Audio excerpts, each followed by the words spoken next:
tous, on se retrouve pour démarrer une nouvelle semaine de vlog. J'espère que vous allez bien, j'espère que vous avez passé un bon week-end. Le mien, oui, il fut bon, j'ai pu lire et ça fait vraiment du bien. Malheureusement, je n'ai pas lu autant que je l'aurais souhaité, mais de toute manière, je vous ai expliqué toutes mes pérégrinations du week-end dans le précédent vlog, donc si vous ne l'avez pas encore vu, je vous invite bien évidemment à aller le voir. Je vous le mettrai comme d'habitude dans le petit juste ici, donc voilà, n'hésitez pas, si ce n'est pas encore fait, allez le voir, il est trop bien. Comme tous mes vlogs d'ailleurs. Je vous prends rapidement en ce lundi matin parce que dans quelques minutes je m'en vais de la maison direction la gare de Luxembourg pour prendre le TGV jusqu'à Paris, pour ensuite prendre l'Eurostar jusqu'à Londres parce que je pars 4 jours à Londres cette semaine. Je me réjouis trop d'aller me promener, me balader, visiter la capitale anglaise. Donc je me dépêche de commencer ce vlog. Du coup, comme je vous l'avais déjà dit dans le vlog précédent, je suis toujours en pleine lecture du 8e tome de la saga Les Chroniques de Bridgerton, donc le tome dédié à Grégory, qui est le 7e sur l'Adelphi de 8 personnes, et le dernier frère. Dans ce livre, donc Grégory, c'est quand même un grand romantique. Lui, il croit énormément au coup de foudre. Il a vu ses 7 frères et sœurs tomber amoureux et vivre le grand amour avec leur partenaire, et donc lui, il croit à ça. Il croit au coup de foudre, il croit au grand amour, et lorsqu'il est je vais pas dire en vacances, parce que c'est pas comme s'ils travaillaient les gens à l'époque, parce que pour rappel on est donc à la période de la Régence anglaise, donc on est au tout début du XVIIIe siècle, et Grégory fait partie de cette famille noble qu'est les Bridgerton, et donc à l'époque, à part le fils aîné qui était responsable de la famille et de faire des investissements, etc., les autres ne foutaient pas grand chose de leur journée, Donc je vais pas dire qu'il était en vacances chez son frère, mais voilà, entre deux aventures masculines des hommes de cette époque, Grégory est à Aubrey Hall, qui est la demeure de campagne de la famille Bridgerton, donc il est chez son frère Anthony. Et en fait, Anthony et Kate reçoivent pendant une semaine, plusieurs convives, ils font plusieurs activités, ils font plusieurs soirées, etc. Et parmi les convives invités, il y a Mademoiselle Hermione Watson, qui est une beauté absolue, qui a des cheveux magnifiques, qui a des yeux magnifiques, qui est bref, The star, the numéro 1 du magazine Vogue de l'époque, voilà la plus belle femme d'Angleterre à ce moment-là, et tout le monde tombe amoureux d'elle et essaye de la séduire, et Grégory n'échappe pas à la règle. Et donc du coup voilà, il voit Mademoiselle Watson et il a un énorme coup de foudre pour cette demoiselle, et donc voilà, il se dit ça y est, j'ai trouvé ma future femme, et donc il va tout faire pour essayer de séduire cette Mademoiselle Watson. Sauf que cette Mademoiselle Watson, elle a 2 choses, entre guillemets, qui va freiner les ardeurs de Grégory. La première chose, c'est qu'elle est très peu sensible à la cour d'autres hommes, parce que elle est tellement habituée à faire l'unanimité auprès de la gente masculine qu'elle reçoit énormément de faveurs, qu'elle reçoit énormément d'attention de plein d'hommes différents, de différents milieux sociaux, etc. Et donc du coup, elle n'est pas du tout... elle est pas... c'est un peu normal pour elle, elle est pas décontenancée, elle se sent pas privilégiée d'attirer comme ça l'attention de différents hommes, elle est habituée à être, à être la personne la plus convoitée d'une soirée, d'une pièce, bref. Voilà, elle est habituée. Et deuxièmement, le cœur de Mademoiselle Watson, il est déjà pris parce qu'elle est follement amoureuse du secrétaire de son père, et elle n'en démord pas. Elle veut épouser cet homme et elle est convaincue que son père va la laisser épouser un homme inférieur à sa condition. Seulement, Mademoiselle Watson n'est pas seule à ce séjour chez les Bridgerton, elle est accompagnée de sa meilleure amie, Mademoiselle donc Lucinda Abernathy, qui est donc une copine assez proche d'Hermione. Et Lucinda, que tout le monde appelle Lucie, elle est très sur les convenances, elle est très sur, elle suit bien les règles, elle suit bien les convenances, etc. C'est une pure personne respectueuse du protocole et des choses à faire quand on est une femme à cette époque. Et donc du coup, elle voit un petit peu d'un mauvais œil sa meilleure amie qui veut épouser quelqu'un d'inférieur à sa condition. Elle se dit que son père ne la laissera jamais faire, et donc elle va s'allier à Grégory Bridgerton pour faire en sorte que celui-ci gagne le cœur de la belle et qu'il arrive à passer voilà, au-dessus de la carapace que mademoiselle Hermione Watson s'est forgée pour, enfin pas pour repousser, mais pour se protéger entre guillemets des autres prétendants, et également pour essayer de faire virer le secrétaire de son cœur et y mettre Grégory. Donc voilà, donc Grégory et Lucy vont s'allier pour gagner le cœur de mademoiselle Watson, et puis voilà. Voilà un petit peu le pitch de départ. Bien évidemment, on se doute que ça ne va pas être aussi facile que ça, et on se doute qu'il va y avoir quelques petits rebondissements dans cette histoire. Alors, je prends beaucoup de plaisir à lire ce livre. J'ai bientôt terminé d'ailleurs, il me reste environ 150 pages. Donc je pense que je l'aurai terminé dans ce vlog-ci, ça c'est sûr et certain. J'espère dans le train, ainsi je peux commencer un nouveau livre une fois que j'arrive à Londres. Mais bon, on verra. Écoutez, j'évite de me lancer dans des paris avec moi-même parce que je ne les gagne pas beaucoup. Donc on verra, mais en tout cas c'est sûr et certain que je terminerai ce livre dans ce vlog. Mais sachez juste pour l'instant, à plus ou moins 150 pages de la fin, je passe un excellent moment. Alors oui, c'est pas de la haute littérature, c'est voilà, c'est assez simple, l'écriture est assez simple également, les gens sont, enfin il y a quand même des recherches historiques pour tout ce qui est le cadre de la société, etc., et comment fonctionnent les nobles, voilà, comment la société fonctionne, quoi. Mais après c'est pas voilà, c'est pas un pur roman historique, c'est vraiment, on est là dans de la romance qui se passe à l'époque de la Régence, qui est un petit peu également idéalisée, hein, parce que tous les personnages ici sont gentils, mignons, pleins de bons sentiments, les femmes sont hyper vertueuses, les hommes, ce sont des hommes, mais quand même ils ont bon cœur, c'est des hommes qui vont respecter les femmes, qui vont respecter leur honneur, respecter leurs vertus, enfin voilà, c'est dégoulinant de gentillesse, de bons sentiments, de bienveillance, etc. Donc c'est hyper cliché, c'est hyper gnangnan, c'est un peu cucu, mais moi j'aime bien, c'est un petit peu mon guilty pleasure, ce genre de romance. On sait que c'est pas, ça cadre pas du tout avec la véritable histoire, mais moi je n'en ai cure. Voilà, je me délecte de lire cette petite romance une fois de temps en temps. Alors oui, je lève parfois les yeux au ciel face à certaines réactions et certaines situations et certaines scènes, mais franchement parfois quelque chose d'un petit peu plus léger, ça fait du bien. Et là c'est exactement ça, quoi. On est vraiment dans une histoire hyper légère qui se lit facilement, qui n'est pas prise de tête, il se passe pas grand chose, enfin il se passe des trucs mais c'est pas non plus hyper rocambolesque avec plein de rebondissements, c'est pas tortueux au niveau de l'intrigue, donc ça fait du bien parfois comme ça d'avoir un roman un petit peu plus calme, un petit peu plus chill, qui permet voilà, d'avoir une lecture assez simple et pas trop prise de tête. Voilà, donc franchement je prends pas mal de plaisir. Je me doute de la tournure que va prendre ce récit. Franchement, voilà, il y a le pitch que je vous ai dit et puis il y a ce qui va se passer.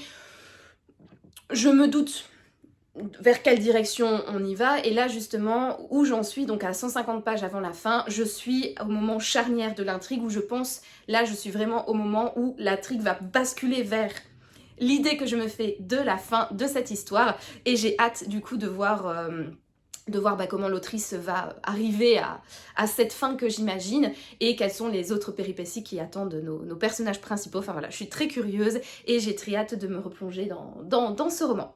Donc voilà donc pour ma lecture papier en cours. Et sinon j'ai également une lecture audio que j'ai aussi bientôt finie. Donc j'écoute Train d'enfer pour Ange Rouge de Franck Tillier, qui est le premier tome qui met en scène le commissaire Charcot. Alors dans la série Charcot et Annabelle, maintenant c'est devenu le deuxième tome, parce que bien des années plus tard, Franck Tillier a écrit le préquel des aventures de Charcot, donc il me semble le titre c'est 1991.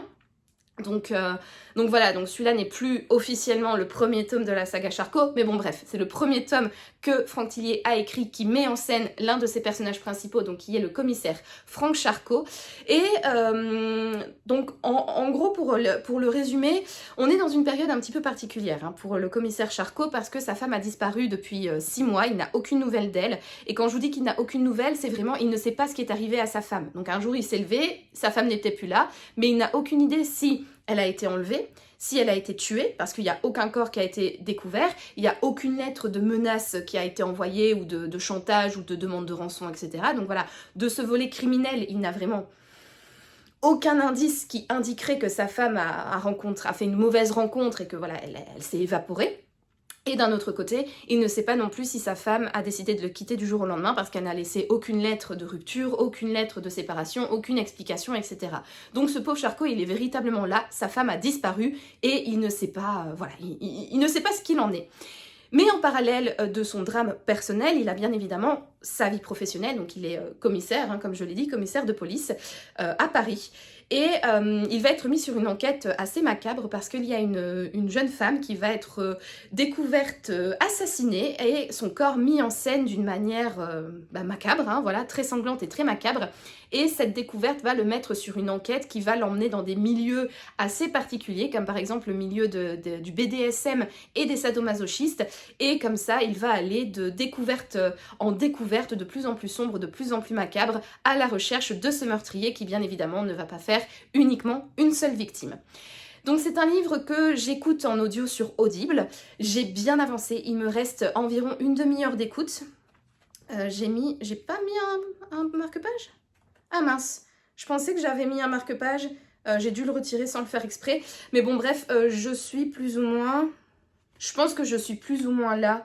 La scène ici, qui juste avant que je viens de lire, ça me rappelle fortement quelque chose. Donc je pense que je dois être environ ici, dans le roman. Donc plus ou moins à la page 387 sur 436. Donc voilà, donc je suis vraiment à la fin, il me reste plus beaucoup de pages.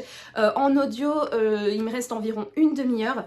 Et franchement, j'ai également trop hâte de terminer ce livre. Alors là, on est complètement à l'opposé des Bridgerton. Ici, on est quand même dans un roman, donc dans un thriller, qui est quand même assez sanglant, avec des descriptions quand même relativement macabres. Il y a pas mal de violence. Ici, on est dans un récit hyper tortueux, il se passe plein de choses. Charcot a l'impression qu'il avance pas dans son enquête, enfin il avance mais il n'arrive pas à en voir le bout, et voilà, et il est embriqué comme ça dans une histoire assez tortueuse, assez sombre, assez violente, assez sanglante, assez malsaine.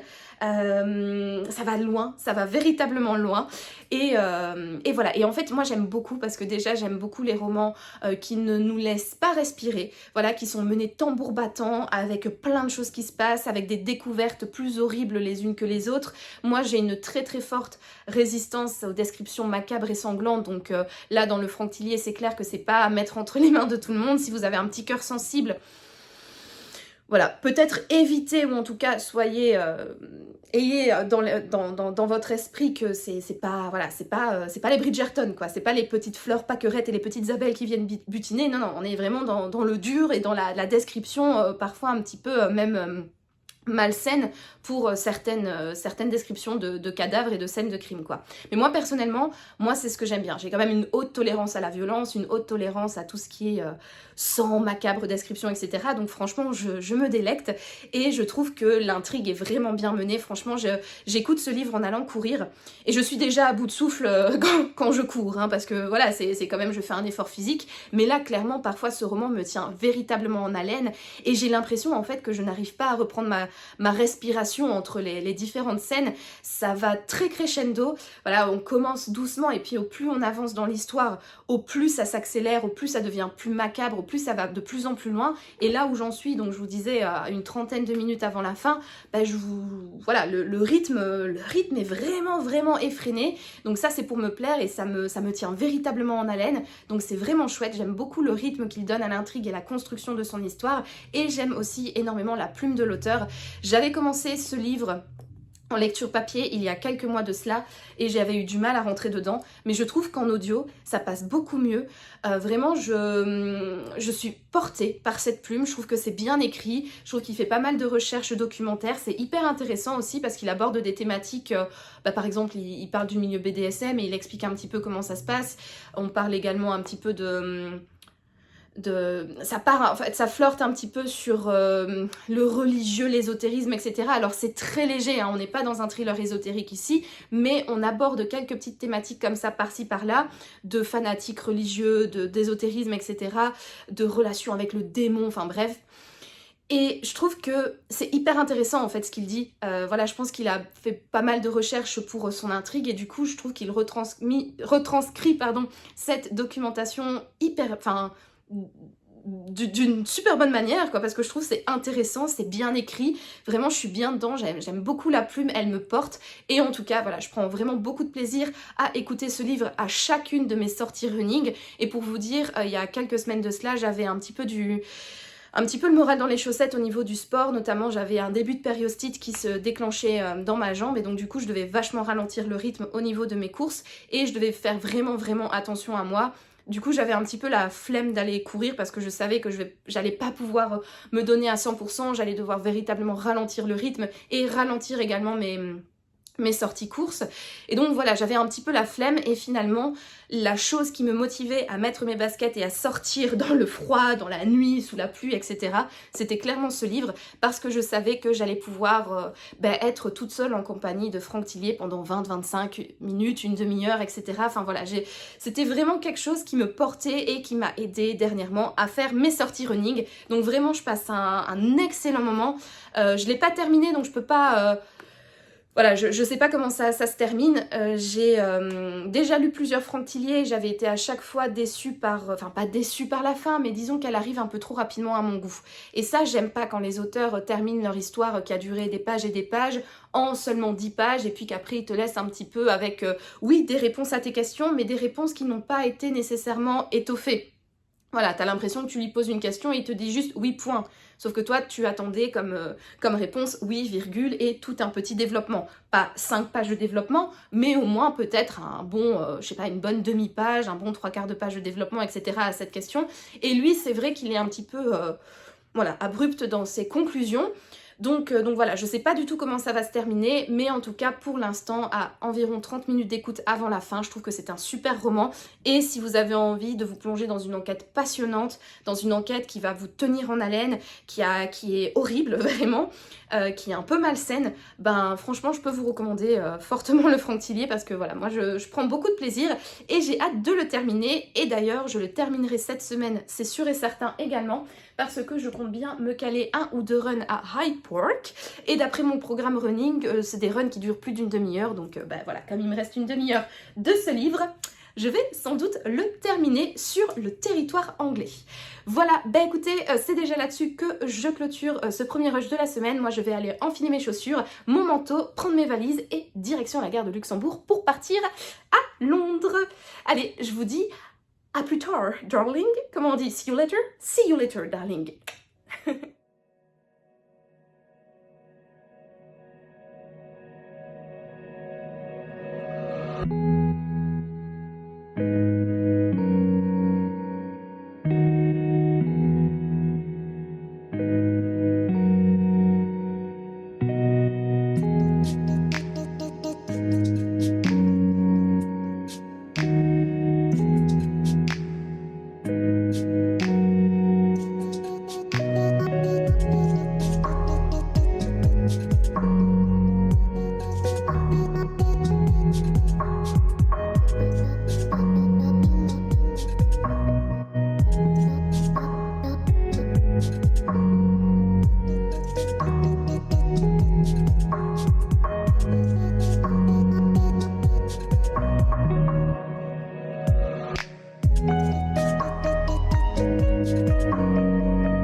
Hello, nous sommes le jeudi 12 mars, je suis rentrée de Londres et je vous reprends pour vous faire un petit update de mes lectures et également pour vous présenter quelques petits achats que j'ai faits dans la capitale anglaise. Alors, comme prévu, j'ai terminé le 8e tome de la saga Les Chroniques de Bridgerton, donc le tome dédié à Grégory. Je l'ai terminé, mais pas au moment où je pensais le terminer, étant donné que finalement je ne l'ai pas terminé dans le train lundi lors de mon trajet, mais mercredi soir, donc hier, juste avant de m'endormir, et je reprenais le train ce matin, donc voilà, je l'ai terminé right on time pour mon retour au Luxembourg, mais pas pour mon arrivée à Londres. Voilà, donc finalement, j'aurais transporté ce livre beaucoup de temps, étant donné que je l'ai tout le temps pris avec moi lors de mes pérégrinations dans les différents quartiers de Londres, parce qu'à chaque fois, je pensais que j'allais pouvoir me poser dans un petit parc, parce qu'il faisait super beau à Londres, et à chaque fois, je me suis dit, très bien, je vais me poser quelque part et je vais lire. Pas du tout, pas du tout. À chaque fois, je marchais, j'explorais les quartiers, etc. Donc, je me suis transportée pendant 3 jours, un parpaing dans mon tote bag, et il en a vu du paysage, hein. Je peux vous dire, il a donc visité Hampstead, il a visité Camden, il a visité Angel et plein d'autres quartiers londoniens, la City, Soho, tout ça, voilà, il en a vu du pays, et je ne l'ai ouvert que le soir à l'hôtel ou alors lors de mon tea time chez Fortnum & Mason. Mais à part ça, voilà, je ne l'ai pas ouvert finalement dans les parcs londoniens, non. Donc voilà. Ce qui explique que je ne l'ai terminé que mercredi soir. Mais bon, bref, quoi qu'il en soit, j'ai terminé donc la saga des Bridgerton. Alors, il me restera le tome 9 à lire, qui est un tome en fait qui compile les deuxièmes épilogues des 8 romans qui l'ont précédé, et qui est également composé de petites nouvelles inédites, notamment sur Lady Whistledown et sur Violette, qui est donc la maman de la famille Bridgerton. Donc voilà, mais on va dire que pour la saga de base des Bridgerton, voilà, je l'ai enfin terminée en clôturant cette histoire avec Grégory. Donc, mon avis ne change pas beaucoup de ce que je vous ai dit dans le précédent rush, hein. Franchement, c'était une lecture hyper fluide, hyper agréable. C'est un petit peu gnangnan, c'est dégoulinant de bienveillance, c'est un peu cucu, mais franchement, ça fait parfois plaisir de se plonger dans des récits aussi légers. Finalement, il y avait pas beaucoup de scènes spicy, il n'y en a eu qu'une, et ça c'était vraiment assez réjouissant parce que du coup c'était pas, voilà, ça prenait pas le pas sur le reste de l'intrigue. Alors le reste de l'intrigue, bien évidemment, c'est hyper prévisible, hein. Franchement, dès les premières lignes, j'ai deviné ce qui allait se passer dans le récit. Effectivement, mon nez de fin limier ne m'a pas trompée. Voilà, c'est extrêmement prévisible, c'est cliché, voilà, c'est très peu complexe, quoi, comme narration. Mais franchement, voilà, c'est léger, c'est doux, ça fait véritablement plaisir, et voilà, je suis donc hyper contente d'avoir terminé cette saga, et je peux vous dire aussi que je suis contente finalement d'avoir espacé la lecture de chaque tome. Donc quand j'avais commencé la saga en 2021, j'avais enchaîné tout de suite le tome 1 et le tome 2, et j'avais trouvé à chaque fois j'avais trouvé que le tome 1 du coup, était très similaire au tome 2, enfin plutôt que le tome 2 était très similaire au tome 1. Pareil, quand j'avais lu le tome 3 puis le tome 4 d'un coup aussi, parce que voilà, c'est à chaque fois des livres qui contiennent 2 tomes, et à l'époque, je n'aimais pas m'arrêter en plein milieu d'un livre, et donc dès que je commençais un double tome, je lisais les 2 d'affilée. Et c'est vrai que je ressentais une certaine lassitude in fine, parce que même si les histoires d'amour sont différentes, il y a quand même une certaine ressemblance dans la narration, il y a une certaine ressemblance dans la construction de l'intrigue, dans la manière de mettre en place l'histoire, etc. Et donc du coup, c'est quand même assez similaire. Ça varie seulement sur des détails.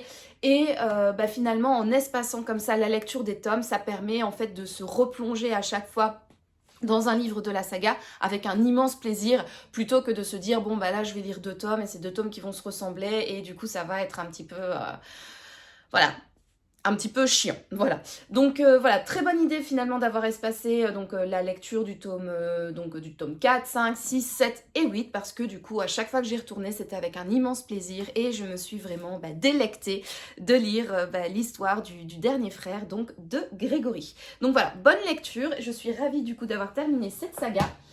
Ensuite, j'ai également terminé le livre que j'écoutais en audio, donc Train d'enfer pour Ange Rouge de Franck Tillier. Donc je l'ai terminé lors de mon run mardi à Hyde Park, voilà, donc j'ai été courir 6 petits kilomètres, et donc j'ai couru en environ 30 minutes, et il me restait 34 minutes d'écoute, donc du coup j'ai un petit peu prolongé voilà, mon run pour que je puisse terminer ce livre en courant à Hyde Park, parmi les petits écureuils et les petits canards, et franchement, pareil que Bridgerton, très très chouette lecture. Franchement, j'ai beaucoup aimé ce livre. J'ai trouvé que c'était une histoire tortueuse. Ça nous emmène dans des milieux un petit peu chelous, les milieux des sadomasochistes, du BDSM. Également, ça a une pointe d'ésotérisme, de croyances religieuses aussi, mais des croyances religieuses un petit peu cheloues. On va aussi dans le milieu des mateurs malsains, donc des personnes qui aiment le BDSM, la torture sexuelle, plus, et qui adorent mater ça. Voilà, donc on est vraiment plongé au cœur de milieux assez chelous. Franck Tillier ne nous épargne pas grand-chose au niveau des détails, des descriptions, etc. C'est très descriptif. Donc du coup, c'est un livre qui n'est pas à mettre entre les mains de tout le monde. Vraiment, si vous avez un petit cœur fragile, ben voilà. Soyez avertis qu'il y a quand même des scènes relativement explicites, des descriptions surtout qui sont très explicites et du coup qui nous immergent en tant que lecteur très très fortement dans ce récit. Le style quant à lui est assez fluide, est assez agréable. Franchement, j'ai pris vraiment beaucoup de plaisir à écouter cette histoire. J'avais eu du mal à rentrer dans ce livre quand je l'ai lu en papier, et là je trouve qu'en audio vraiment ça a totalement fait le taf. Et également j'ai trouvé qu'il y avait une super bonne gestion du rythme. Franchement, il n'y a pas une minute où je me suis ennuyée en écoutant ce livre. Ça démarre doucement et puis en fait l'enquête continue crescendo, et au plus on avance vers la fin de l'histoire, au plus l'histoire, le rythme est de plus en plus effréné et on a du mal à reprendre son souffle en tant que lecteur. Et puis on continue et on traverse l'histoire, le rythme qui s'accélère et l'horreur également en crescendo, et franchement ça j'ai vraiment bien aimé. Alors Train d'enfer pour Ange Rouge, ça reste quand même une enquête assez classique, je trouve, in fine. Bien que j'ai aimé ce livre, j'ai bien aimé également la fin, j'avais quand même deviné l'identité du coupable. Et je l'ai deviné quand même assez tôt dans l'intrigue, tout simplement parce qu'il y avait, au niveau de je me dis, vu comment Franck Tillier travaille sur ses descriptions, travaille sur l'ambiance, travaille véritablement sur l'atmosphère du récit, il est très précis, donc comme je l'ai dit, pour les descriptions, etc. Je me suis dit, je pense que rien n'est laissé au hasard, vraiment, dans ce livre. Et il y avait à un moment un truc où je me suis dit, je sais pas, mais mets ta vie que ça, c'est pas là par hasard. Voilà. Et du coup, j'ai réfléchi et je me suis dit, ok, je pense que le coupable, c'est cette personne. Et effectivement, ça l'était. Donc je suis assez fière de moi parce que, encore une fois, mon nez de fin limier a joué le jeu à la perfection. Mais d'un autre côté, je suis quand même relativement déçue parce que je me dis, du coup, c'était facile en fait. Enfin, il suffit juste de réfléchir 30 secondes et finalement, tu trouves l'identité du coupable.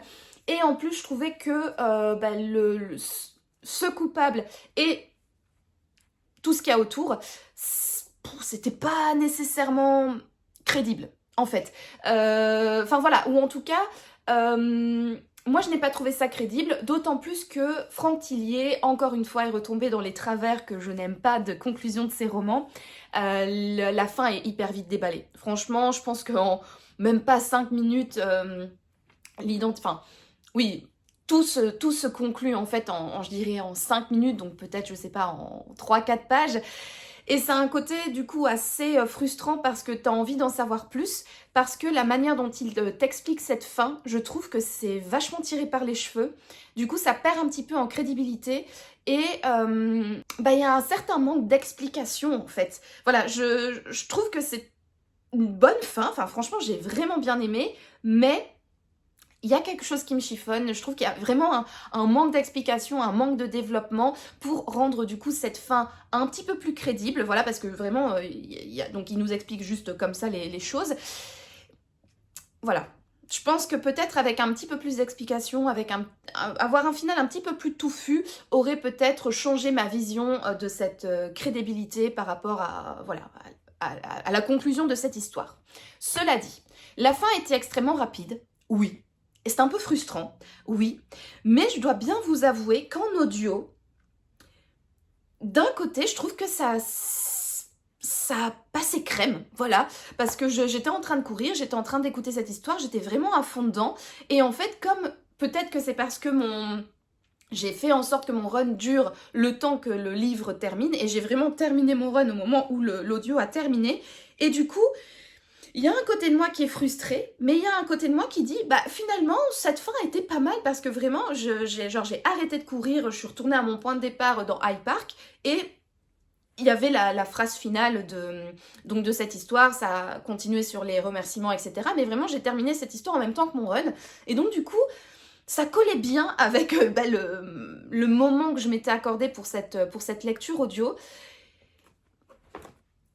Et donc, enfin... Voilà, je trouve, enfin, quand j'ai arrêté mon run, j'étais ah ouais, cool, ok, super cette histoire, voilà, bien terminée en même temps que mon run, bah super, nanani. Et puis après, quand j'ai repris le métro pour repartir à l'hôtel, pour prendre mon petit déjeuner, me doucher, tout ça, finalement, je me suis dit, ouais, mais non, quand même, il y a un manque de crédibilité, tout ça. Donc, on va dire que à chaud, j'ai été convaincue par la fin et j'ai trouvé ça trop chouette, mais après en y réfléchissant un petit peu, voilà, en me refroidissant, c'est là où en fait l'impression et la réflexion de voilà, ça manque de crédibilité, ça manque d'épaisseur, ça manque de description, etc. Donc je suis quand même satisfaite de cette fin, mais déçue de cette fin. Cela dit, malgré tout, ça n'entache pas du tout l'avis que j'ai de ce bouquin. J'ai trouvé que c'était vraiment un super livre. J'ai vraiment pris un beau moment. J'ai trouvé que c'était un livre qui était difficile à lâcher. Franchement, à chaque fois que je devais arrêter mes runs, que je devais couper un moment au chapitre parce que je savais que mon run allait terminer, etc., j'avais vraiment pas envie. J'avais envie de continuer cette histoire. J'étais vraiment hyper accro en fait. Donc franchement, il réunit un petit peu tout ce qu'on aime quand on lit un thriller. Donc voilà, une bonne plume, une bonne gestion du rythme. J'ai bien aimé aussi le personnage principal, donc le commissaire Franck Charcot. Je l'ai trouvé hyper intéressant. J'ai bien aimé le suivre, j'ai bien aimé sa personnalité. J'ai hâte du coup de le retrouver dans ses prochaines aventures. Et donc du coup, voilà, en ayant un bon rythme, une bonne plume, une intrigue vraiment prenante et hyper haletante, un personnage principal qui plaît également et des thématiques qui, moi, m'ont également plu, franchement, j'ai passé un excellent moment en lecture et je trouve que ce livre est vraiment, vraiment bien, sachant qu'en plus, c'est le premier livre que l'auteur a écrit. Voilà, je comprends pourquoi Franck Tillier est considéré comme l'un des auteurs français de thrillers les plus... voilà, le number one, quoi, des auteurs de thrillers français, parce que quand on voit ce qu'il envoie dès son premier livre... Franchement, c'est vraiment pas mal. Je trouve aussi, j'ai un petit peu réfléchi parce que ce livre date quand même d'il y a longtemps. Je pense qu'il date du début des années 2000, peut-être de 2005, quelque chose comme ça. Il faudrait que j'aille vérifier la date sur Livre Addict, je vous la mettrai juste ici. Et je trouve pour autant que ce livre, au niveau de l'intrigue, de l'histoire, je trouve qu'il n'a pas pris une ride. Enfin, en tout cas, moi, j'avais pas l'impression d'être dans un thriller qui a plus de 20 ans. Là où, bien évidemment, en tant que lecteur, tu as la puce à l'oreille que c'est un roman qui date, c'est tout ce qui est explication de la technologie et de l'informatique. Quand tu vois que Charcot reçoit un mail qui est crypté et qu'il faut 1 semaine pour le décrypter, c'est là où tu te dis, ouais, on est quand même au tout début de l'informatique, au tout début du cryptage, du piratage, tout ça. Et pareil pour tout ce qui est, comment dire, études, enfin pas études, mais recherche technologique, comment dire, pistage au niveau du téléphone, tout ça. Enfin, on parle pas trop en fait de technologie comme on parle maintenant dans les romans. Et aussi les recherches sur donc les provenances de mails, etc. Ça prend beaucoup plus de temps que maintenant, quoi. Que je vous ai dit, pour décrypter un mail, je pense que dans le récit, il disait il faut 3-4 jours, voire 5 jours, quoi. Donc une bonne semaine de travail pour décrypter tout ça, alors que maintenant j'ai l'impression que ça prend voilà, peut-être 1 heure grand max en fonction de la personne qui a crypté l'email, s'il est doué ou pas, mais que en tout cas c'est beaucoup plus rapide. Et également, à un moment donné, il va rendre visite à une personne et on parle de CD-ROM.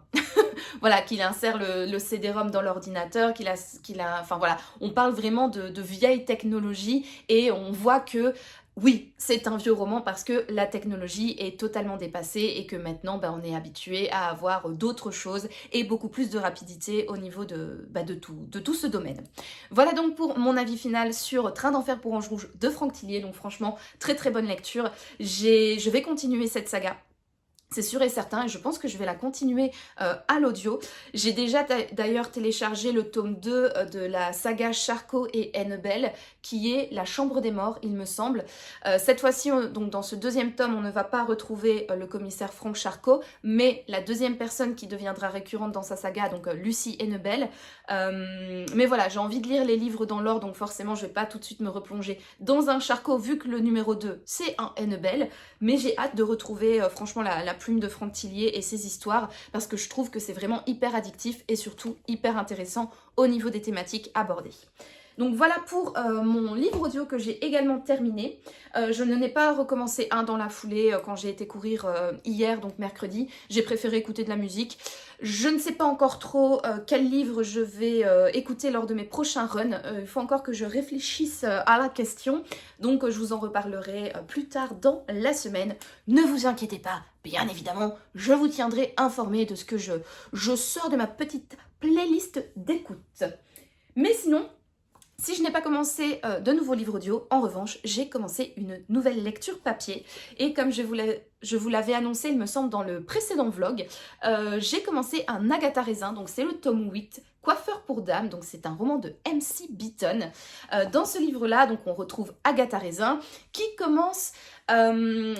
qui commence à voir poindre des petits cheveux blancs dans sa chevelure de jet.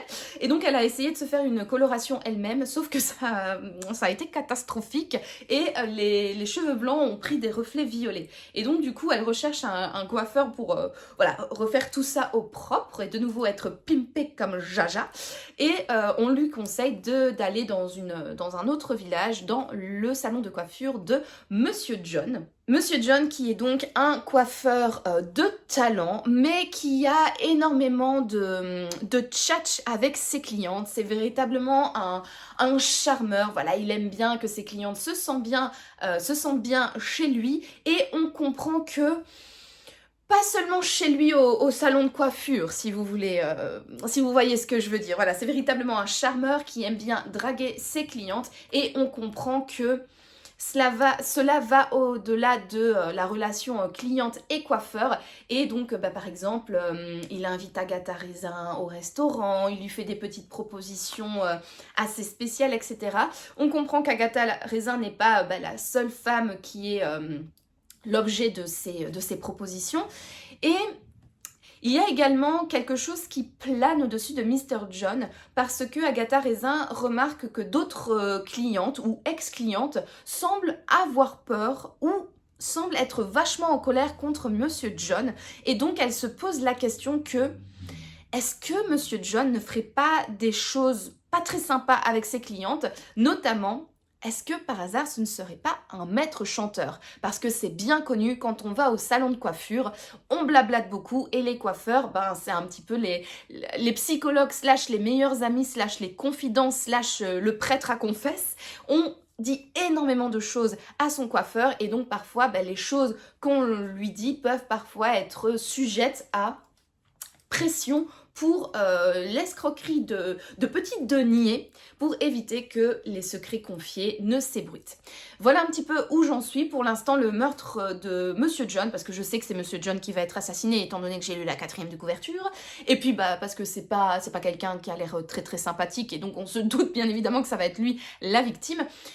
Pour l'instant, il n'est pas encore survenu. J'ai lu 91 pages sur 285, voilà, donc j'en suis véritablement voilà, qu'au début. Donc j'ai lu environ un tiers du bouquin, quoi. Donc au début, ouais, quand même un tiers du bouquin. Et bah, pour l'instant, le meurtre n'est toujours pas survenu. J'ai hâte qu'il arrive, parce que du coup, j'ai hâte qu'Agatha Raisin enquête, parce que c'est véritablement pour ça que je lis ce Cozy Mystery. C'est sûr, ça me fait plaisir de retrouver Agatha, de retrouver l'atmosphère des Cotswolds, je sais jamais prononcer ce mot, mais bon, bref, l'atmosphère de la région où habite Agatha. Mais je trouve quand même que mine de rien, voilà, cette mise en place, elle est un petit peu longue. En plus, Agatha, bon, elle est donc sujette aux avances de Monsieur John, mais du coup, ça lui fait rappeler donc James Lacey, qui est son voisin, avec qui elle a une relation, avec qui elle a été fiancée, mais finalement, le mariage n'a pas eu lieu, et donc ils sont séparés, et donc ils sont plus ensemble, et elle est toujours amoureuse, mais lui, il n'en a rien à foutre d'elle, et donc du coup, elle déprime. Puis ensuite, elle a aussi toutes ces histoires avec son ami Bill Wang, qui est donc policier, qui est en vacances, mais qui ne l'appelle pas, et donc du coup, elle joue sa drama queen. Et puis, il y a également Charles, qui est dans l'histoire, et Charles, lui, c'est un baronnet avec qui elle a eu une relation intime quand ils étaient en vacances à Chypre, mais il est quand même bizarre, et nanani nanana. Donc en fait, elle fait sa drama queen, voilà, elle a vraiment un caractère de cochon, tout ça, donc elle est entre la dépression de James, l'énervement sur Bill, l'exaspération sur l'autre là, sur Charles, puis ensuite il y a son coiffeur où elle se pose des questions, elle hésite, elle aimerait bien... reprendre également du service parce que elle a pris sa retraite, mais Londres lui manque et elle aimerait bien revenir, mais elle veut pas travailler. Enfin bref, elle est un petit peu chiante, quoi, là, dans ce début de roman. Agatha Raisin tout craché, quoi. Et donc là, bah, étant donné que le meurtre n'est pas encore arrivé, bah, elle ne réfléchit à rien d'autre que sa vie, enfin elle réfléchit pas à l'enquête, quoi, elle est pas en train d'essayer de trouver le coupable, etc.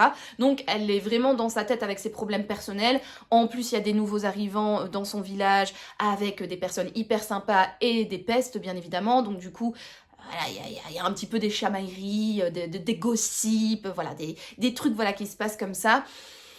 Mais pour l'instant, voilà, elle n'enquête pas, elle a pas l'enquête en tête. Et donc du coup, cette mise en place commence à devenir un petit peu longue. Donc j'ai hâte que le meurtre survienne, parce que c'est vrai qu'à un tiers du bouquin, même si on est dans un Cozy Mystery, on aime bien les moments cosy, mais on aime bien également le mystery. Voilà un peu pour mon avis pour l'instant sur le Agatha Raisin. Donc franchement, je prends du plaisir, hein. Je vais pas vous mentir, c'est extrêmement chouette de me replonger dans ce livre-là, mais Agatha m'agace un petit peu quand même, et j'ai hâte que bah, le vif du sujet, le meurtre, j'ai hâte que ça arrive pour passer à une enquête, certes en slow-mo, mais une enquête quand même. Voilà donc pour ma lecture en cours. Et sinon, à Londres, j'ai fait quelques petits achats.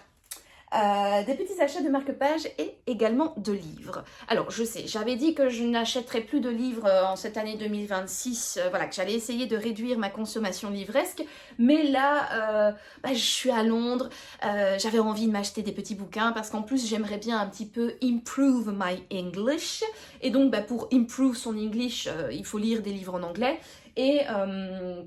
moi, je ne vais pas lire des thrillers polars, cozy mystery, des livres pour adultes. Si je lis un livre en anglais, étant donné que mon niveau n'est pas extrêmement high level, je lis principalement des livres pour enfants. Et les livres pour enfants que je lis, c'est des Paddington. Et donc, forcément, si je vais à Londres, bien évidemment qu'il faut que j'achète des Paddington et il faut que j'agrandisse ma collection. Et donc, c'est ce que j'ai fait. j'ai agrandi ma collection de Paddington en achetant 3 tomes des aventures du plus célèbre ourson du Pérou, ourson parlant du Pérou. Donc j'ai acheté le 2e tome donc l'année dernière. Donc j'étais aussi partie à Londres. J'avais acheté donc A Bear Called Paddington qui est le 1er tome donc de la saga Paddington. J'ai ensuite acheté le second qui est More About Paddington. Je pense que celui-ci c'est le 3e tome donc Paddington Helps Out. Et j'ai pris un tome complètement random dans la saga parce qu'il avait une petite carte, il avait l'air de jouer aux touristes et j'étais moi-même une touriste à Londres. Et donc j'ai pris également Paddington Abroad. Voilà, donc 3 petits bouquins qui rejoignent ma palle de livres en version originale. J'aimerais bien me mettre véritablement cette année à la lecture de livres en VO, surtout en anglais. J'avais acheté donc l'année passée le 1er tome de Paddington et de Winnie the Pooh et finalement je ne les ai pas lus du tout. Mais là j'essaie de me motiver un petit peu quoi. Et donc je me suis dit voilà, en rajoutant quelques petits tomes de Paddington dans ma palle, peut-être que ça me motivera à les sortir. Ils ne sont pas longs. C'est écrit assez grand hein, vu que c'est des livres pour enfants donc voilà, il y a des petites illustrations aussi. Regardez-moi ça. Attendez, on va en trouver une mieux. Une où on voit vraiment Paddington. Voilà, Paddington avec un petit livre French dans sa poche. Il est trop chaud. Je suis vraiment trop fan de Paddington. Et dès que je suis à Londres, je suis véritablement une crazy Paddington girl. Je sais pas si vous vous souvenez, mais j'ai mon petit nounours là qui est toujours là sur ma bibliothèque. Et ouais, quand je suis à Londres, je suis une vraie crazy Paddington girl. J'ai déjà le tote bag Paddington que j'avais acheté l'année dernière, que j'ai bien évidemment pris avec moi à Londres. Je suis allée chez Lush exprès pour acheter leur collection de pains moussants et bombes de bain Paddington. Quand je suis allée chez Blend & Bird, j'ai pris Bears Like Marmelade, qui est l'un de leurs thés, de leur infusion fruitée, qui est inspirée du coup du sandwich à la marmelade de Paddington. Enfin voilà, je trouve du Paddington partout. Je vais exprès chez Waterstone et Archard pour acheter des Paddington. Enfin bref, je pète littéralement un plomb à chaque fois que je suis à Londres avec ce petit ourson que j'aime tant. Je le trouve trop mignon, j'adore les films. Franchement, si vous n'avez pas vu les films avec Hugh Bonneville, c'est celui qui a joué d'ailleurs dans Downton Abbey, qui joue le père de famille, Lord... je sais plus comment il s'appelle. Lord Je sais plus, c'est la famille Crowley et c'est Lord... Bon, bref, je ne sais plus, mais voilà, c'est celui qui joue le père de famille dans Downton Abbey, enfin bref. Mais les films Paddington, ils sont vraiment trop mignons. Ça fait à chaque fois fondre mon cœur. C'est vraiment des petits bonbons de douceur, de fraîcheur, de gentillesse et de mignonnerie comme tout. Enfin bref, je suis extrêmement fan de Paddington. Et j'ai également acheté lors de mon séjour à Londres des marque-pages. Et vous ne serez pas étonnés que parmi l'un d'eux, il y a un marque-page Paddington qui était en plus I Love Books. Moi aussi, I Love Books. Et donc du coup, il y avait des livres Paddington, I Love Books. Je ne pouvais pas repartir sans ce marque-page. Non, c'était hors de question. Voilà, parce que petit Paddy, oh, il est trop mignon. Vraiment, je suis trop fan. Et je vous jure, quand je suis à Londres, je suis crazy. Franchement, les gens, ils doivent se dire, mais c'est quoi cette touriste? Elle est toc toc. Yes, I am very toc toc. Like the Big Ben. Bref, deuxième marque-page que j'ai acheté. Je trouvais que c'était une phrase trop bien pour les book lovers, ceux qui aiment bien, ceux qui aiment bien lire. Donc, Can't Talk Now Reading. Voilà, straight to the point. Rapide, efficace, et je pense qu'on pense tous la même chose une fois que l'on est plongé dans ces lectures. Ensuite, j'ai pris un marque-page comme ça, avec une petite bibliothèque, des petites plantes, une petite map-monde, enfin voilà, une petite bibliothèque sympathique comme on aime. Malheureusement, il n'y a pas de livre où il est marqué Paddington dessus. J'aurais aimé, ça aurait été le Graal. Non, il est marqué The Book of Art, British Nature, Fairy Tales, Moby Dick Poems, World Atlas, Pilate Birds, mais pas Paddington. Dommage. Ça aurait pu être parfait, mais ça ne l'est pas. Mais il est quand même assez joli. Et le dernier marque-page, c'est une autre partie de ma craziness qui a parlé. Ce sont des petits chats, voilà. Et donc là, du coup, c'est la Crazy Cat Lady en moi qui a parler parce que bah oui, j'adore les petits chats et en plus il y en a un qui ressemble à Yumi. Regardez celui-là. Je trouve que Yumi c'est vraiment un mélange de cette couleur et de ce chat-là. Mais voilà, je trouve que celui-là il ressemble quand même fortement à Yumi. Donc du coup je me suis dit que je ne pouvais pas passer à côté de ce marque-page. Voilà, bah écoutez, je vous ai présenté tous mes petits achats londoniens, en tout cas au niveau de la littérature et des livres. Et ma foi, bah écoutez, c'est tout ce que j'avais à vous dire pour aujourd'hui. Donc bah, je vous dis à plus tard.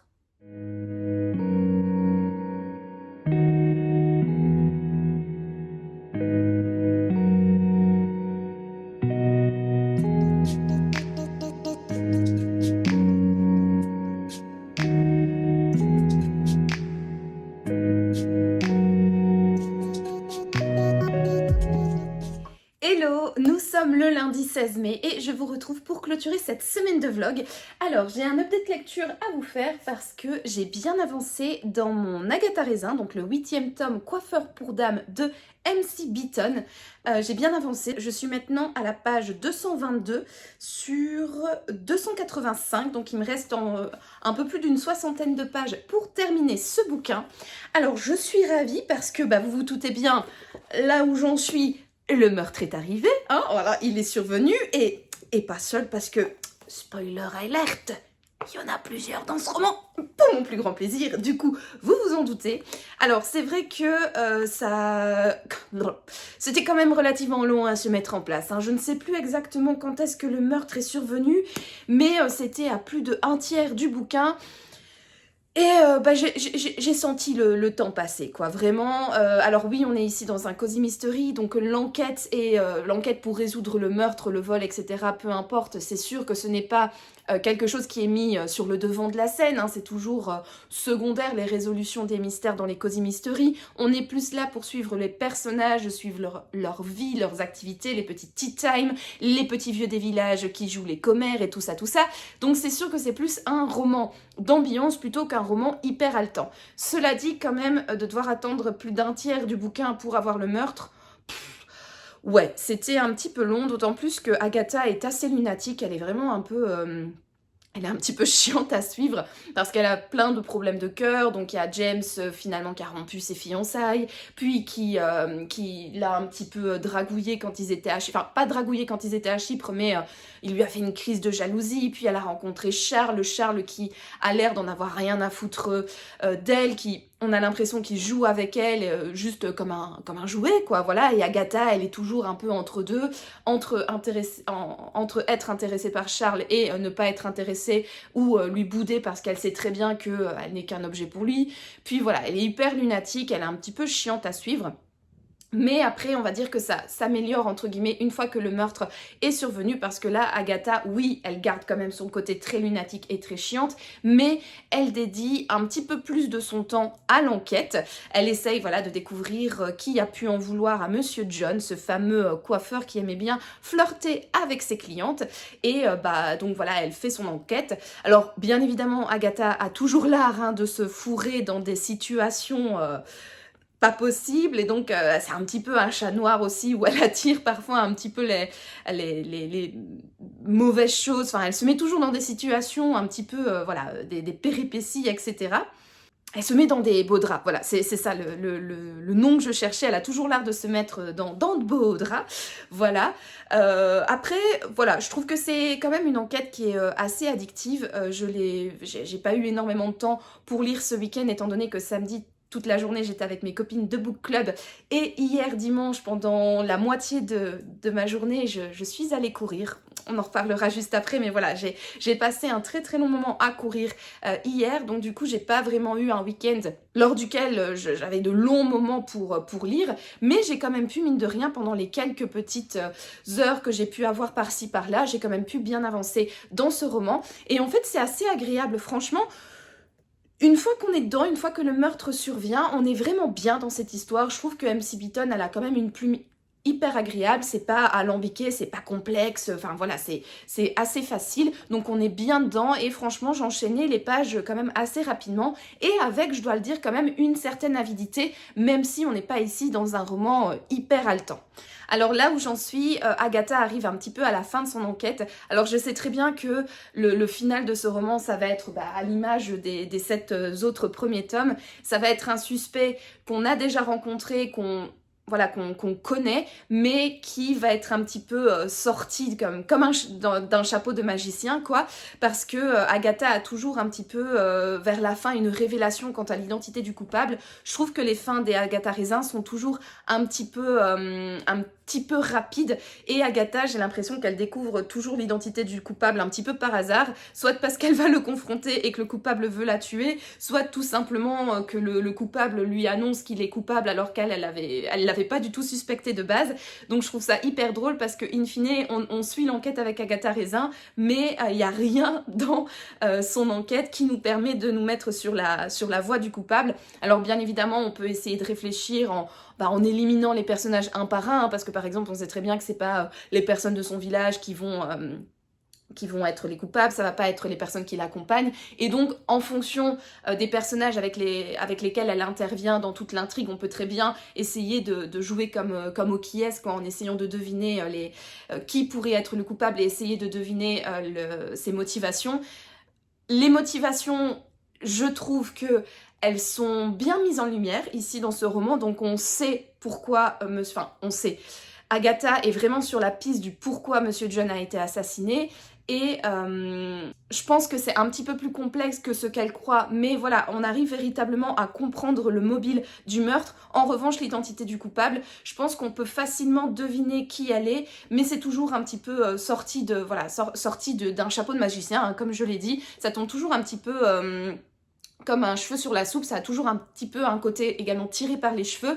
Mais voilà, pour l'instant, moi j'ai un suspect en tête.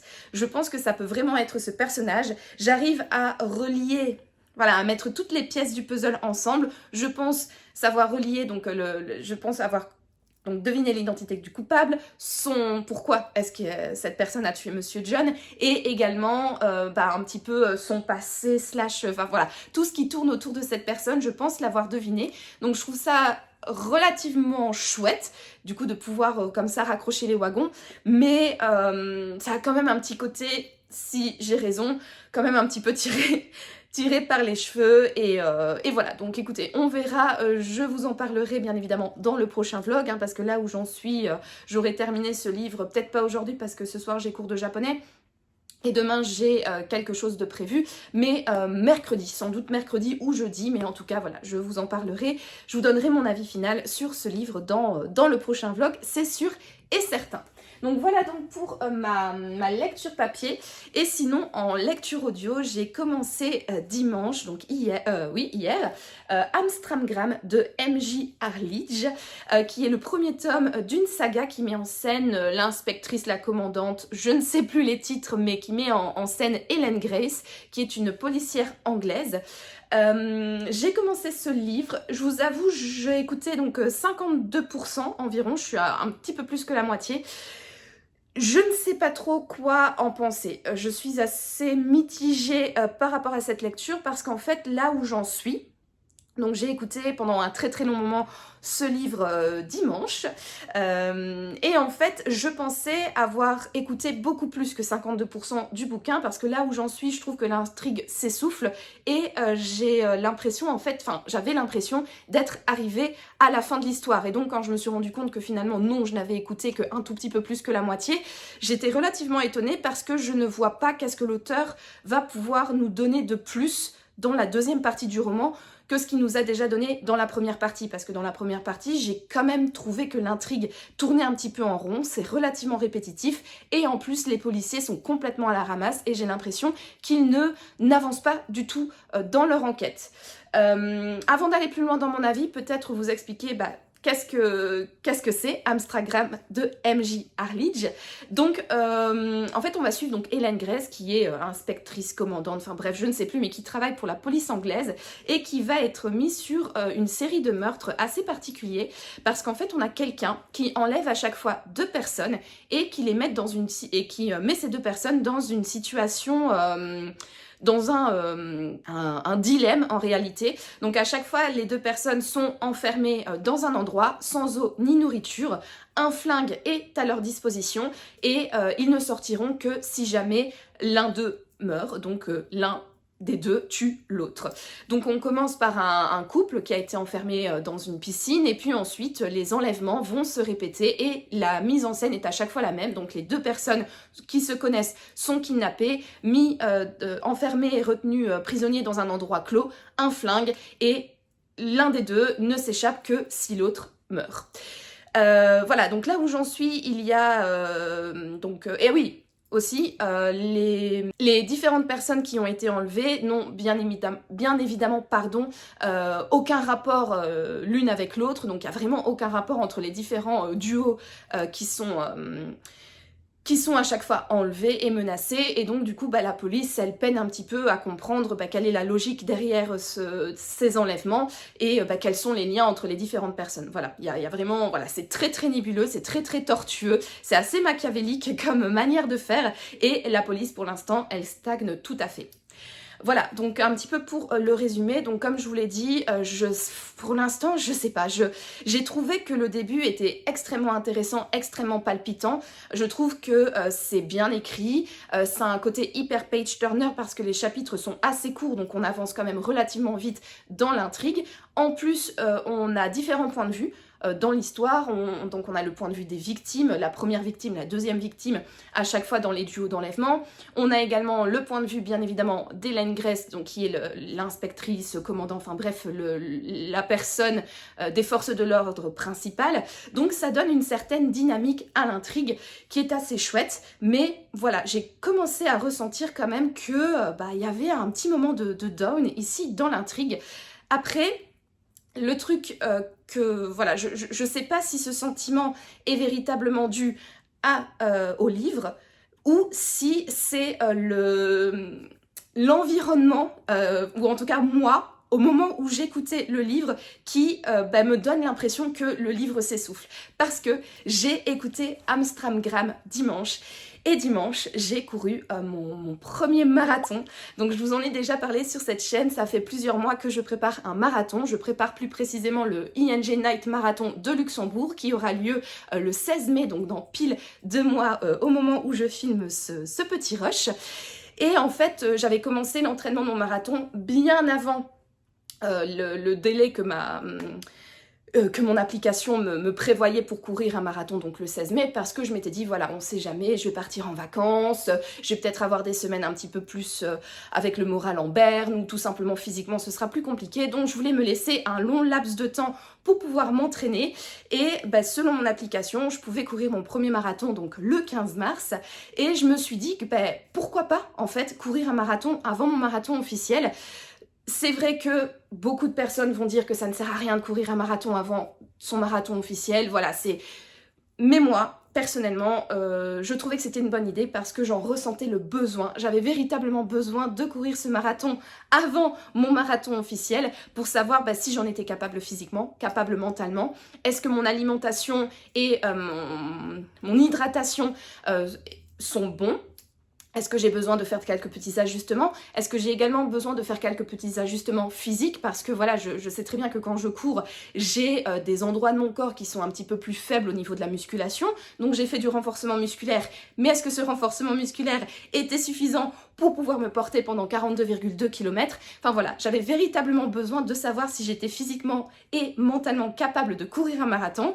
Eh bien, la réponse est oui, voilà, parce que je l'ai fait, j'ai couru pendant 4h53, voilà, donc je suis ravie parce que j'avais envie de courir un marathon en moins de 5 heures, donc c'est fait. Après c'est mon premier marathon, donc je devais prendre un petit peu mes marques, j'espère dans les prochains marathons que je vais faire et à l'avenir pouvoir m'améliorer sur mon chrono, mais vraiment pour l'instant le chrono c'était pas vraiment mon objectif c'était de tenir les 42,2 km. Maintenant, si j'ai pu les faire en moins de 5 heures, c'est la petite cerise voilà, sur le gâteau, donc je suis trop contente. Donc vous vous doutez bien que j'ai écouté ce livre donc, pendant mon run. J'ai écouté donc 52%, donc je pense, j'ai calculé ça vite fait, mais je crois que j'ai écouté pendant environ 2h30, 2h40 le livre, parce qu'il fait 8h10 en tout, et j'ai écouté l'équivalent de 4h15, quelque chose comme ça, donc il me reste 3h53 minutes, quelque chose comme ça, en vitesse 1. Sauf que moi j'écoute le livre en 1,7, donc je n'ai pas écouté 4h17, mais j'ai écouté l'équivalent de 4h17 en 1,7, donc je pense que ça doit être aux environs de 2h30.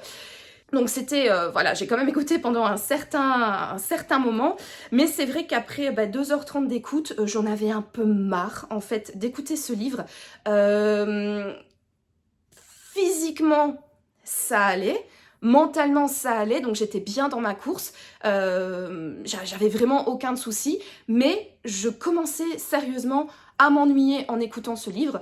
J'avais vraiment l'impression que, je vous ai dit que l'intrigue s'essoufflait. En plus, le personnage d'Hélène Grace, j'ai un peu du mal à accrocher avec elle, parce que c'est le cliché du flic qui est froid, et qui a comment dire, une façon de vivre un petit peu borderline. Voilà, Hélène Grace, donc elle a pas de famille, elle a pas d'enfant, elle a un petit peu un caractère ultra froid, elle fait de la moto, c'est un peu le stéréotype du garçon manqué, et de manière sexuelle, elle aime bien aller voir quelqu'un qui va la fouetter, lui faire du mal, et on apprend que son dos est en fait est rempli de plein de cicatrices, parce qu'en fait elle a un petit côté sadomasochiste, BDSM, elle a bien se faire fouetter, tout ça.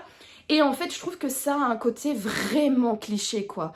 C'est pas la première fois qu'on a affaire à des enquêteurs principaux de police qui sont vraiment borderline, qui ont un côté très noir. Enfin voilà, je trouve que c'est un peu cliché. Et pour en rajouter une couche, dans son équipe, elle a 2 collaborateurs principaux.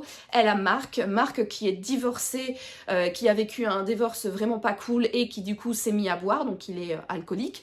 Et de l'autre côté, on a Charlie, et elle, c'est vraiment l'opposé en fait de Marc. C'est la petite flic ultra belle, ultra bien foutue, que tout le monde a envie de mettre dans son lit, et qui est hyper pétillante, hyper gentille, et bien évidemment hyper qualifiée.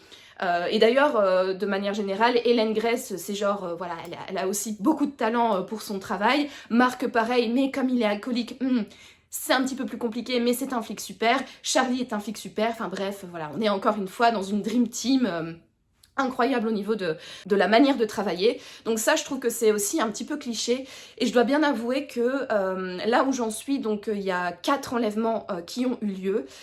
Ça a un côté psychologique très intéressant, parce qu'on va suivre les victimes pendant leur détention, et donc on va voir comment les différentes victimes vivent en fait ce traumatisme, et pourquoi l'une va prendre l'ascendant sur l'autre. Donc ça, je trouve ça hyper intéressant, mais ça a un côté, mine de rien, quand même assez répétitif.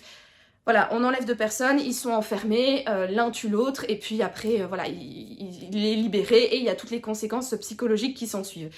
Et je trouve que c'est très répétitif. Je trouve aussi que parfois c'est un petit peu tiré par les cheveux, parce que j'ai l'impression que le premier couple qui s'est fait kidnapper est resté pendant 2 semaines dans un lieu clos, sans boire, sans manger.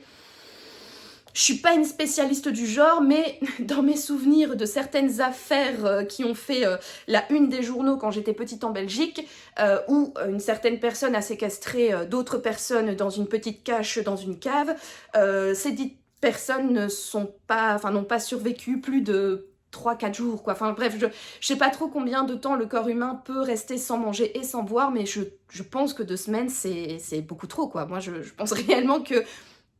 Après, bon, voilà, je ne sais pas, mais en tout cas, moi, je trouve que de dire qu'ils sont restés, en tout cas, plus d'1 semaine sans manger et sans boire, c'est extrêmement ambitieux et très tiré par les cheveux. Donc, du coup, il y a un certain manque de crédibilité parfois dans les délais d'enlèvement, etc.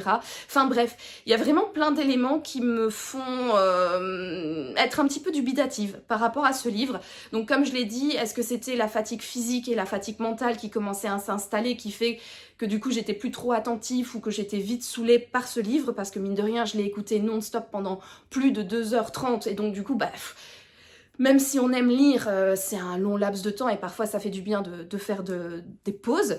Donc voilà, est-ce que c'était mon état, le fait de courir pendant longtemps et de courir ce marathon qui fait que mon intérêt a baissé, ou est-ce que c'est véritablement le livre qui commence à devenir répétitif avec des personnages un petit peu caricaturaux et pas mal de répétitions qui commencent un petit peu à voilà, montrer un essoufflement au niveau de l'intrigue. Donc voilà, je ne sais pas trop. C'est pourquoi, de toute manière, je vais continuer le livre. Hein. Je vais le continuer pendant mes prochains runs. Alors, c'est pas pour tout de suite, parce que même si je vais bien physiquement, comme vous pouvez le voir, voilà, il y a aucun souci. Je suis même étonnée de moi-même de pouvoir marcher correctement aujourd'hui et de n'avoir presque aucune séquelle corporelle de ce marathon. Je vais pas aller courir, en tout cas pas aujourd'hui ni demain. Je pense que j'irai peut-être courir ce week-end, me remettre tout bouboule dans un rythme de course, mais je pense que je vais la faire chill jusque-là pour quand même permettre à mon corps de récupérer. Et donc, on verra la semaine prochaine ce que je pense de ce livre. Est-ce que mon intérêt va de nouveau augmenter à l'écoute de ce livre, ou est-ce que je vais continuer sur mon impression d'essoufflement? Je ne sais pas, peut-être que dans la seconde moitié, le récit va prendre un nouvel élan, repartir sur de bonnes bases et peut-être que je vais de nouveau réaccrocher. Enfin bref, de toute manière, vous le saurez peut-être dans le prochain vlog. Donc écoutez, n'hésitez pas à vous abonner à ma chaîne pour pouvoir avoir ma vidéo le rappel de ma vidéo qui sortira la semaine prochaine et peut-être que vous en saurez plus, du coup, à ce moment-là.